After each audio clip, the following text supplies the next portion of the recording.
Hello everyone, I am Anand from अध्ययन सारथी। आज के वीडियो में हम देखेंगे ट्रांजिटिव और इक्विवेलेंस रिलेशन, उनसे रिलेटेड कुछ एग्जांपल करेंगे और एक समरी टाइप का करेंगे। हम जितने भी 4 रिलेशन हमने पढ़े हैं उनका रिवीजन करेंगे हम, और एक इक्विवेलेंस रिलेशन का अच्छा सा एग्जांपल लेके उसमें चारों रिलेशन कैसे फाइंड करना है कि नहीं है, ये सब देखेंगे। तो चलिए देखते हैं। चलिए हम बात करते हैं सबसे पहले ट्रांजिटिव रिलेशन के बारे में। ट्रांजिटिव रिलेशन क्या कहता है? A set on R is said to be transitive A comma B belongs to R and B comma C belongs to R. मतलब आप कंडीशन समझिए। ट्रांजिटिव रिलेशन कब आप चेक करने जाएंगे? जब ए कॉमा बी भी रिलेशन में हो और बी कॉमा सी भी रिलेशन में, तब अपन हम तीसरे एलिमेंट को ढूंढने जाएंगे ए कॉमा सी कि वो रिलेशन में है या नहीं। अगर ये दोनों रिलेशन में है तो ये तीसरा एलिमेंट ढूंढेंगे। अगर ये अपने को मिल गया तो अपना रिलेशन ट्रांजिटिव रिलेशन है, नहीं तो अपना रिलेशन ट्रांजिटिव रिलेशन नहीं है। आप देखिए, इसमें बी क्या है? सेकंड एलिमेंट है। इसमें बी क्या है? फर्स्ट एलिमेंट है। मतलब अपने को दो ऐसे पेयर ढूंढने हैं रिलेशन में, दो ऐसे ऑर्डर्ड पेयर ढूंढने हैं जिसमें एक का सेकंड एलिमेंट और दूसरे का फर्स्ट एलिमेंट बराबर हो। अगर वो अपने को मिल गए तो फिर अपने को उन दोनों ऑर्डर्ड पेयर में से देखना है कि जो इसका फर्स्ट एलिमेंट था और इसका सेकंड एलिमेंट था, वो दोनों भी रिलेशन में है या नहीं है। तो सिंपल सा फंडा है, दिख गई अपने को चीज़ें, बस इनके बेस पे क्वेश्चन कर लेने। क्वेश्चन प्रैक्टिस से हो जाएंगी चीज़ें, और अगर ये समझ में आ गया तो मतलब क्वेश्चन तो हो ही जाना है। बस यहाँ क्वेश्चन में कई बार फंसाने की कोशिश करता है, तो अपने को फंसना नहीं है। ये रहा आपके सामने क्वेश्चन।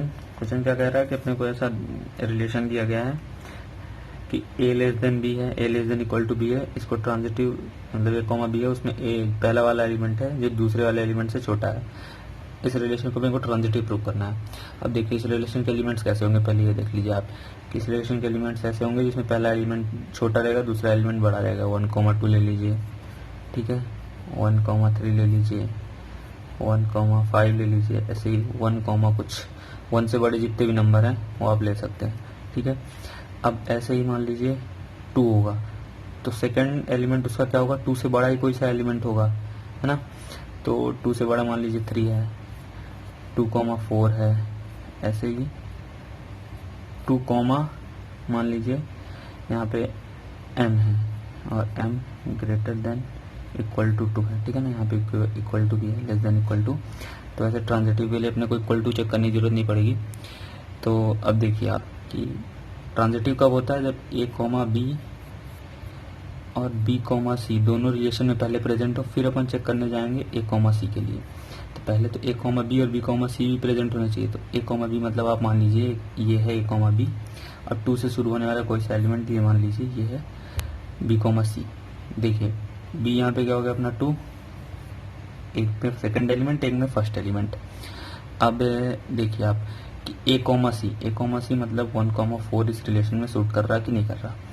1,4 ऑब्वियस से सूट कर रहा है। अब मैं आपको ये बता देता हूँ। जैसे देखिए यहाँ पे सीधा दिख रहा है कि अगर ये 1,2 रिलेशन में है, मतलब कुछ ऐसे मानिए आप कि a कॉमा बी मान लीजिए a कॉमा बी रिलेशन में है, तो ऑब्वियस है कि a less than equal to b रहा होगा, क्योंकि ये तो कंडीशन है इस रिलेशन में रहने की।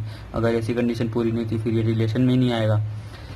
तो a less than equal to b हो गया क्योंकि ये है रिलेशन में। अब b कॉमा सी कब है? जब b less than equal to C होगा, ठीक है। अब देखिए a छोटा है b से, b छोटा है c से, तो आप ये नहीं बोलेंगे कि a छोटा है c से, ऐसा बोल सकते हैं ना आप, दिख रहा है, ठीक है। तो अगर a छोटा है b से, b छोटा है c से, तो सबसे बड़ा वैसे c हुआ, तो c इन तीनों में सबसे बड़ा c हुआ। तो देखिए c बड़ा है a से, ये तो अपन बोल ही सकते हैं। तो a less than equal to C, तो मतलब a कॉमा सी भी इस रिलेशन में रह ही सकता है। तो इसलिए मतलब जब a कॉमा बी और b कॉमा सी इस रिलेशन में, तो a कॉमा सी भी है, तो मतलब ये रिलेशन क्या हो गया? ट्रांजिटिव। ऐसे ही अपने को बस बेसिक कंडीशन के ऊपर जाना है, a comma B, b comma C और a कॉमा सी पे। अब हम देखेंगे अपना दूसरा सेट इक्विवेलेंस रिलेशन, दूसरा relation equivalence relation. Equivalence relation क्या कहता है? Relation R on set A is said to be equivalence relation if it is reflexive, symmetric, transitive. Reflexive की कंडीशन हमने देखी थी कि अपने को सेट ए जहाँ से रिलेशन छट के आया होगा उसको देखना है। अगर उसके सारे एलिमेंट्स ए कॉमा ए फॉर्म में हैं हाँ तो वो रिफ्लेक्सिव है। मैं यहाँ पे आपको सब रिवाइज करा दे रहा हूँ। सिमेट्रिक, सिमेट्रिक क्या कहता था कि अगर ए कॉमा बी रिलेशन में है तो बी कॉमा ए भी रिलेशन में होना चाहिए था। गौर करने की बात ये थी कि इनमें से आपको इन दोनों रिलेशन में आपको देखना था उस रिलेशन को, इस रिलेशन के लिए आपको देखना था उस पहले पेरेंट सेट को आपको देखना था। सेट ए मान लीजिए, तो इसके लिए आपको सेट ए को देखना था, सेट ए के सारे एलिमेंट्स ए कॉमा ए फॉर्म में प्रेजेंट है कि नहीं है। इसके लिए आपको देखना था कि उस रिलेशन में ए कॉमा बी अगर प्रेजेंट है, अगर ए कॉमा बी प्रेजेंट नहीं है तब तो कोई बात ही नहीं, अगर ए कॉमा बी प्रेजेंट है तो उसका बी कॉमा ए भी होना चाहिए, तभी वो सिमेट्रिक रिलेशन होगा। अब ट्रांजिटिव के लिए क्या बात थी कि अगर ए कॉमा बी और बी कॉमा सी रिलेशन में है तो ए कॉमा सी भी रिलेशन में होना चाहिए, तभी वो रिलेशन ट्रांजिटिव होगा। अब अगर कोई आपके पास ऐसा रिलेशन आता है जो कि रिफ्लेक्सिव भी है, सिमेट्रिक भी है, ट्रांजिटिव भी है, तो अपन बोलेंगे वो इक्विवेलेंस रिलेशन है। तो मतलब ये आपको तीन ऑल इन वन है कि आपको इसमें रिफ्लेक्सिव भी चेक करना पड़ेगा, सिमेट्रिक भी चेक करना पड़ेगा और ट्रांजिटिव भी चेक करना पड़ेगा। तो इसके लिए हम एक अच्छा सा क्वेश्चन करके देखेंगे, क्वेश्चन के थ्रू समझेंगे कि इक्विवेलेंस रिलेशन को कैसे निकालते हैं। तो सामने ये क्वेश्चन रहा, क्वेश्चन क्या कहता है, L be relation on set of all lines in plane defined by L1, L2 belonging to relation line L1 is such that, ये रिलेशन की कंडीशन है, ये क्या कंडीशन है, line L1 is parallel to line L2। अब देखिए इसमें क्या बोला कि L1, L2, कोई लाइन है L1, कोई लाइन है L2, अगर ये दोनों लाइन पैरेलल हैं तो ये अपने इस रिलेशन में आ जाएंगे। L रिलेशन, रिलेशन का नाम रखा है L, इस रिलेशन में ऐसी दो लाइन का ऑर्डर्ड पेयर आएगा जो कि आपस में पैरेलल है। अब देखिए पहले हम चेक करेंगे क्या, सबसे पहले अपना रिलेशन कौन सा चेक करेंगे, सबसे पहले चेक करने जाएंगे अपन रिफ्लेक्सिव, ठीक है ना।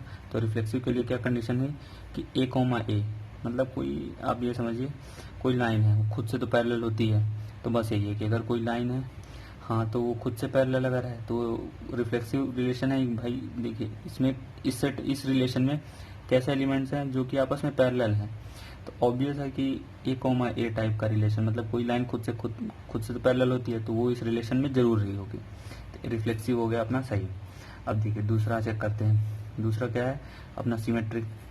सिमेट्रिक क्या कहता है कि अगर ए कॉमा बी प्रेजेंट है तो बी कॉमा ए भी प्रेजेंट होना चाहिए। अब देखिए लाइन L1 अगर L2 के पैरेलल है तो L2 भी तो L1 के पैरेलल है ना, सेम ही बात तो है।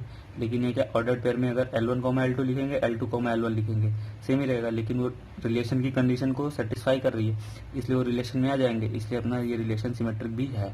अब तीसरा आता है ट्रांजिटिव। अब ट्रांजिटिव की कंडीशन क्या थी कि ए कॉमा बी अगर रिलेशन में है और बी कॉमा सी, तो ए कॉमा बी का मतलब मान लीजिए कि L1 और L2 रिलेशन में है, मतलब ये दोनों पैरेलल हैं। अब L2 और L3 मानिए कुछ, ये पैरेलल आपको दिख नहीं रही होगी लेकिन इसको एज्यूम करना पैरेलल है, आप मैथ्स के स्टूडेंट हैं। तो जैसे देखिए L2 और L3 भी रिलेशन में है, क्योंकि अपने ट्रांजिटिव चेक कब करते हैं, जब L1, L2 और L2, L3 रिलेशन में होते हैं तब। उसके आगे अपन फिर चेक करेंगे तीसरा कि वो ट्रांजिटिव है कि नहीं। जब ये रिलेशन प्रेजेंट ही नहीं है ना फिर तो अपन ट्रांजिटिव की बात ही नहीं करेंगे। तो L1, L2 प्रेजेंट है, अपन ने बोला L2, L3 प्रेजेंट है, मतलब ये इसके पैरेलल है और L2, L3 आपस में पैरेलल है। तो अपने को चेक करना था L1 और L3 पैरेलल हैं कि नहीं है, अगर वो पैरेलल होंगे तो रिलेशन में होंगे, सीधी सीधी बात है। तो अब देखिए अगर कोई लाइन इस लाइन के पैरेलल है और ये लाइन इस तीसरी लाइन के पैरेलल है तो ये दोनों भी तो आपस में पैरेलल हुई ही ना, तो ये दोनों अगर पैरेलल हुई तो ये दोनों इस रिलेशन में जरूर रही होंगी, तो मतलब ये ट्रांजिटिव भी है। तो अब अगर ये तीनों रिलेशन है तो इसको हम क्या बोलेंगे, ये इक्विवेलेंस रिलेशन है, ठीक है ना। तो आई होप ये इक्विवेलेंस रिलेशन, ट्रांजिटिव रिलेशन आपको ये सब समझ में आ गया होगा। और बेसिक से सवाल रहते हैं इसमें, बस आपको सवाल की लैंग्वेज को समझना होगा, इन पे थोड़ी प्रैक्टिस करनी होगी आपको, तो आपसे रिलेशन के इस टॉपिक में तो पकड़ बनी जाएगी। और मेनली सवाल यहीं से आते हैं, मतलब आप रिलेशन चैप्टर खोलेंगे आपको 30 to 40% सवाल यहीं से बनते हैं, तो आपको इन टॉपिक्स को अच्छे से रिवाइज करना होगा।